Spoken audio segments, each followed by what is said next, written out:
हमारी रगों में वही खून दौड़ रहा है जो सड़क पे बैठे हमारे भाइयों की रगों के अंदर दौड़ रहा है। कांग्रेस ने भी कोई भला नहीं किया किसानों को, मैं ये नहीं कहना चाहता हूँ। और हम लोग भी सारे के सारे इनके झांसे के अंदर आ गए।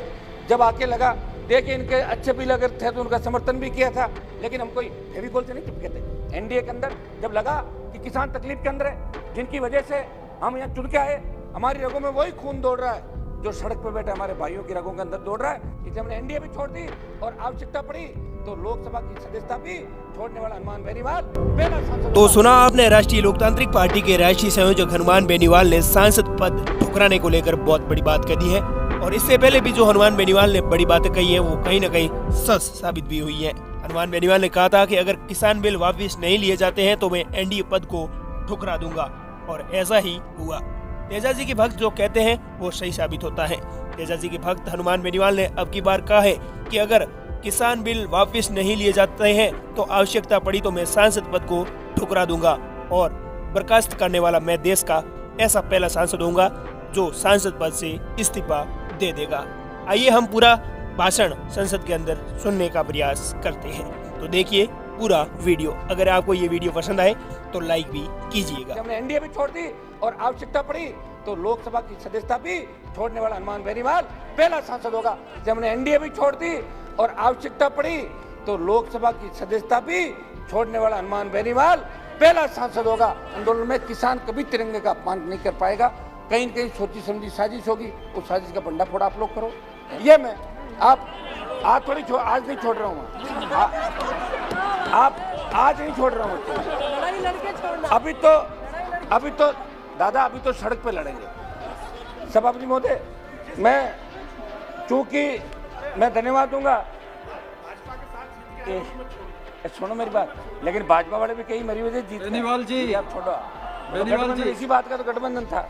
सभापति महोदय, मैं श्रद्धांजलि दूंगा उत्तराखंड के आपका चामोली जिले में। अपना पॉइंट बता दीजिए जल्दी। पॉइंट ही बता रहा हूँ साहब, हम इधर उधर की मत देखिए। ना मैं पॉइंट ही बता रहा हूँ। उत्तराखंड के चामोली जिले में ग्लेशियर बर्स्ट के अंदर जो हमारे भाई चले गए, कुछ लोग लापता है, उन सबको श्रद्धांजलि दूंगा। लगभग कोरोना के अंदर जो लाखों लोग जिनकी मौतें हो गई कोरोना से, और कोरोना के अंदर पिछली बार लोकसभा चली, इस बार भी लोकसभा को कोरोना काल के अंदर चला के निश्चित रूप से सारे दलों ने पक्ष विपक्ष ने एक अच्छा संदेश दिया। हमारा विरोध भी था, लेकिन हम हमारी बात जो किसान सड़क पर बैठा उसके लिए हमें हमारी बात भी कहनी जरूरी थी। इसलिए सब पार्टियों ने सहमति बनाई कि लोकसभा चलनी चाहिए। देश का प्रत्येक व्यक्ति इस लोकसभा की तरफ टकटकी लगा के बैठा है कि प्रधानमंत्री जी क्या घोषणा करेंगे, तीनों कृषि बिल वापिस होंगे, बजट के अंदर ये होगा नहीं होगा। सारी देश दुनिया इस लोकसभा की तरफ नजर लगा के बैठी थी। भाई क्या होने वाला, ये तमाम पार्टियों ने सबने तय किया पक्ष के साथ मिलकर कि लोकसभा चलनी चाहिए। सभापति महोदय, 90 दिन से आंदोलन चल रहा है। हमारी बड़ी बहन हरसिमरत कौर जी को मैं बधाई दूंगा कि लोग तो मंत्री बनने के लिए किस तरह कतारों में खड़े रहते हैं, और इन्होंने मंत्री पद के ठोकर मार के किसानों के साथ सड़क पर निकली, ये बधाई की पात्र निश्चित रूप से। सभापति महोदय, 200 से ज़्यादा किसानों ने शहादत दी, कई किसानों ने सुसाइड भी किया, और शांतिपूर्वक तरीके से ये देश का सबसे बड़ा आंदोलन है। ये जन आंदोलन बन चुका है। ये कोई सिर्फ 6 राज्य का आंदोलन नहीं है, पूरे देश का आंदोलन है। ये भारतीय जनता पार्टी के कई नेता जोर जोर से जो भाषण दे रहे हैं, वो सेंट्रल हॉल के अंदर यहाँ के मंत्री मिलते हैं, सेंट्रल हॉल मुझे यही कहते हैं कि यार बिल वापस ले लेते तो हमारा भी पीछा छोटे, दिक्कत आएगी 24 के अंदर। ये बात तो ये लोग भी दबी जुबान करते हैं, लेकिन चूंकि एक मिनट रुको। सभापति महोदय, नाम अगली बार बताऊंगा, आज नहीं बताऊंगा। सभापति महोदय, विदेशी सभापति महोदय, 4 बॉर्डर है, सिंगू बॉर्डर, गाजीपुर, टीकरी और शाहजहांपुर बॉर्डर। एक मिनट रुको साहब। शाहजहांपुर बॉर्डर के अंदर ये शुरुआत हुई कि राजस्थान का किसान आंदोलित नहीं है। पंचायत चुनाव के अंदर हम जब राजस्थान में गए तो 17 जिलों में प्रचार था, 21 जिलों में चुनाव थे पहले चढ़ के। हर जगह लोगों ने एक ही बात कही कि साहब एक मिनट साहब, वो तो सिंगू बॉर्डर को शंभू बॉर्डर राहुल गांधी जी ने बोला था। मैं तो ले लिया सिंगू बॉर्डर ही बोला, मैं राहुल जी की तरह शंभू नहीं बोला हूँ उसको। सभापति महोदय, ये क्या राजस्थान के अंदर कहा कि आंदोलन नहीं हो रहा है, और राजस्थान में 1 लाख लोगों ने कूच किया 26 दिसंबर को, 1 लाख लोगों ने, शाहजहांपुर बॉर्डर। और ये हाईवे पहली बार जाम हुआ 70 साल के अंदर, आज़ादी के बाद पहली बार जयपुर दिल्ली का जो राष्ट्रीय राजमार्ग है इसको जाम किया। और किसान इतने शालीनता से वहाँ बैठे हैं कि सर्विस रोड खुली हुई है, अगर कोई एम्बुलेंस है, कोई दूसरी तरह की जो अति आवश्यक सुविधाएं उसके अंदर वो सेवा भी करें, समर्पण भी करें और खुद अपने हिसाब से सारा आंदोलन करें। सभापति महोदय, हमारा तो सरकार से यही निवेदन है कि जो किसानों की प्रमुख मांग है, सरकार पहले कह रही थी कि कृषि बिल अच्छे हैं, मंत्रियों के इलाकों में भेजा, सांसदों को भेजा कि रैलियां करो, लोगों में जन जागरण अभियान चलाओ।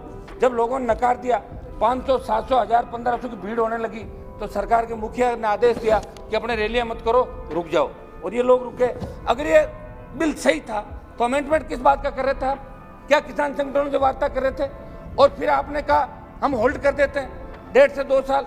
जब आप 1 फुट पर आई गए, जब आपने अपनी गलती मान ली, तो तीनों बिल वापस ले लो, देश का किसान उठ के चला जाएगा। प्रधानमंत्री चाहे यहीं से घोषणा कर दे, आपके गृह मंत्री जी से घोषणा करा दो कि हम बिल वापस ले रहे हैं। किसान को एक बात का सवाल है, उन्होंने बात पकड़ ली, आप अपनी जिद छोड़ो, क्योंकि आपको वापस इनके बीच ही जाना है। आप कांग्रेस की जो दुर्दशा हुई थी 1989 के अंदर, उसकी शुरुआत भी दिल्ली के चारों तरफ के स्टेट से हुई थी, फिर बिहार से लेकर तमाम राज्यों के अंदर कांग्रेस सिमट गई और जनता दल भारतीय जनता पार्टी की सरकार बनी थी। पिछला इतिहास उठा के देखो, आप अभी सोच रहे होंगे कि किसान थक जाएंगे, घर चले जाएंगे, भूल जाएंगे।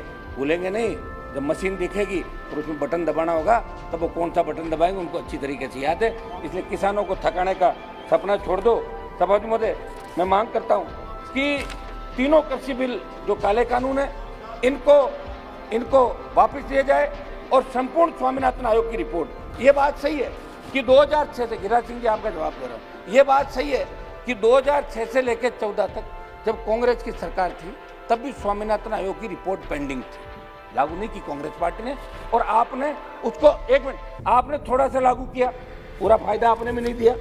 आप पूरा अगर फायदा देते तो C2+50 फार्मूला लागू करता है पूरा। जिस तरह जापान अमेरिका के अंदर किसान खेती में 100 रुपये खर्च करता है, उसको 300 रुपये मिलते हैं, यहाँ 100 रुपये खर्च करने पे 57 रुपये मिलते हैं, 43 रुपये का घाटा है सभापति महोदय। इसलिए सबसे ज्यादा किसानों की आत्महत्याएं इस देश के अंदर हो रही है। सबसे ज्यादा नौजवान बेरोजगार से तंग आके इस देश में आत्महत्याएं कर रहा है। और ये बात मोदी जी कह रहे हैं कि भाई मोदी है तो आपको मौका है, ये सही बात है, क्योंकि मोदी जी कुछ करना चाहते हैं। उन्होंने जगह दिया देश को कि हम आएंगे तो किसानों के लिए कर देंगे, वो कर देंगे, तारे तोड़ के ले आएंगे। तो लोगों ने कहा लाओ तारे तोड़ के, अब आप आ गए। अब बार बार आप कह दो कि राहुल गांधी वहां चले गए, वो ट्वीट कर दिया। राहुल गांधी की बात करके आंदोलन को क्यों बरकरार रहे हो? 26 जनवरी की घटना हुई, उसके अंदर जो दोषी है उनको पकड़ो आप। तिरंगे का अपमान कोई सहन नहीं करता। हम सब ने इस बात की निंदा उसी समय की थी जब लाखों लोगों ने ट्रैक्टर परेड दिल्ली के अंदर करी थी, दिल्ली को घेरा था। और सभापति महोदय, तिरंगा, किसान के बेटों ने हमेशा तिरंगे की लड़ाई लड़ी, आज़ादी से लेकर पहले यहाँ जो बैठे हैं, आज़ादी की लड़ाई से लेकर आज तक मेरे हिसाब से तमाम जातियाँ जो बैठी है, ये कोई जातीय मुद्दा भी नहीं है, तमाम, एक मिनट आपकी तरफ भी कराऊँ, दोनों तरफ तमाम लोगों ने आज़ादी के आंदोलन से लेकर आज तक हमेशा संघर्ष किया, देश को आज़ाद कराया अंग्रेजों से, और आज भी देश की सीमाओं पर रक्षा करते हैं। वो किसान आंदोलन में किसान कभी तिरंगे का अपमान नहीं कर पाएगा। कहीं न कहीं सोची समझी साजिश होगी, उस साजिश का भंडाफोड़ आप लोग करो, NIA से जांच कराओ, CBI से कराओ, लेकिन लाल किले की तरफ आपने मोड़ के और इस आंदोलन को जिस तरीके से मोड़ देने का कोशिश किया, किसान आंदोलन को बदनाम करने की कोशिश की देश के अंदर, ये देश का किसान आपको माफ नहीं करेगा, देश का जवान माफ। ये 1-2 मिनट दो साहब, 1 मिनट, हम आपकी लोकसभा चलाने में सबसे ज्यादा साथ हैं। सभापति महोदय, मैं आप 1 मिनट में एक दो पॉइंट मेरे कर देता हूँ। सभापति महोदय, मेरी यही डिमांड है कि खरीद की गारंटी का कानून को अमली जामा पहनाया जाए।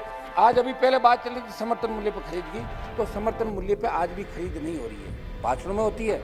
आज राजस्थान के अंदर जहाँ से मैं आता हूँ, 1 मिनट रुको आप, राजस्थान में जहाँ से मैं आता हूँ, अभी मूंग की बम्पर पैदावार राजस्थान के अंदर हुई। हमारे मंत्री जी भी बाड़मेर से, जो कृषि राज्य मंत्री बाड़मेर से आते हैं, मूंग की बम्पर पैदावार हुई, लेकिन आपने कह दिया कि 3% से ज़्यादा खराब है। वो तो हवा लगने से भी खराब हो सकता है, ठंड से भी हो सकता है, लेकिन आपने उसको 3% से, आपने कहा कि 3% से ज़्यादा खराब नहीं लेंगे।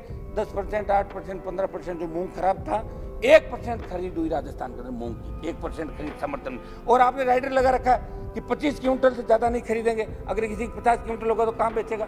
ये एक पूरे देश के लिए गिरिराज सिंह जी, आप तो सबके देश की चिंता करते हो, ऐसे क्या कर रहे हो। और मैं बात किसान की कर रहा हूँ सभापति महोदय, मेरी सरकार से मांग है कि किसान की जो प्रमुख मांगे हैं इसको लागू करें, संपूर्ण स्वामीनाथन आयोग की रिपोर्ट लागू करें।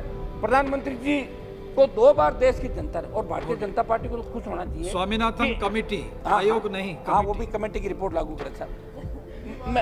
ठीक है गिरिराज सिंह जी, नहीं, आप कोई पहली बार 300, ये सही है कि आपको एनडीए की जरूरत नहीं है क्योंकि आप 303 अकेले हो। शिवसेना को फ्री किया, हमें कर दिया, आप कह रहे 1 2 4 और चले जाए तो अलग हो। लेकिन आप ये मत भूलो कि उन राज्यों के अंदर आप अपने भाइयों की बदौलत आए हो। ये राजस्थान पड़ा 23 पे फतेह कर लेना, मान लेंगे आपको अकेले अगर बीजेपी फतेह कर दो राजस्थान। सभापति महोदय, आज प्रधानमंत्री जी आए तो 25 हम लाने में थे, अब की बार आ जाना आप लोग। अरे नहीं आएगा, बनीवाल जी, आप ज्यादा जिद कर दो, प्रधानमंत्री जी कह रहा तो मैं इसी बदलता हूँ, कर ली बुला नागौर का चुनाव करा लो, आप करा लो। लेकिन फिर मैडम श्रीमती एक सेकंड साहब, 1 मिनट मेरी बात तो पूरी हो गया आप 1 मिनट बात हो गया। बस मैं आप 1 मिनट एमएसपी पे हमें ऊपर घूम रहे हैं। 1 मिनट जवान पे बोल दूं, 1 मिनट किसान पे आ गया, जवान पे बोल देता हूँ। सभापति महोदय, मैं मेरी जो प्रमुख मांग है सरकार से, समर्थन, ये न्यूनतम समर्थन पर खरीद की गारंटी का कानून बने जो देश का किसान चाहता है। और सरकार इनसे बात करे, 11 दौर की बात कर चुकी है, कह रही कि एक फोन कॉल का इंतजार तो कब करोगे फोन, नहीं। बात करो उनसे। आप जवान की बात करिए, जवानों के बारे में कहिए। आप 1 मिनट समझ लो, आप बार कर लो, मैं ट्रैक से। ठीक है, हो गया। 1 मिनट दे दो साहब, 1 मिनट। सभापति महोदय, मैं एक बात जवानों के लिए भी बोलूंगा। सभापति महोदय, जवान, एक चाणक्य ने बताया कि देश के अस्तित्व पर 4 खतरों का वर्णन किया, आंतरिक बारी मदद से उत्पन्न आंतरिक और आंतरिक मदद से उत्पन्न बारी। सभापति महोदय, 1947 से ऐसे खतरों से जूझते रहे हमारे ये आपके सीआरपीएफ, आईटीबीपी और बीएसएफ। ये देश की सीमाओं की रखवाली भी करते हैं, देश में फैले आतंकवाद, अलगाववाद व नक्सलवाद से भी लड़ते हैं, देश में कानून व्यवस्था भी बनाते और चुनाव में करवाते हैं। परसों ही उत्तराखंड में आई त्रासदी का 1 मिनट के साथ आईटीबीपी और एनडीआरएफ ने फर्स्ट रेस्पॉन्डर का काम किया और अभी भी कर रहे हैं। लेकिन विडंबना है कि भारत सरकार के सशस्त्र बल होते हुए भी इन्हें आज 2वीं दर्जे का ट्रीटमेंट दिया जाता है। विडंबना ये भी है कि आज बीएसएफ का मतलब बीवी बच्चों से फासला और सीआरपीएफ का मतलब चलते रहो प्यारे फौजी, ये बनाकर रह गया।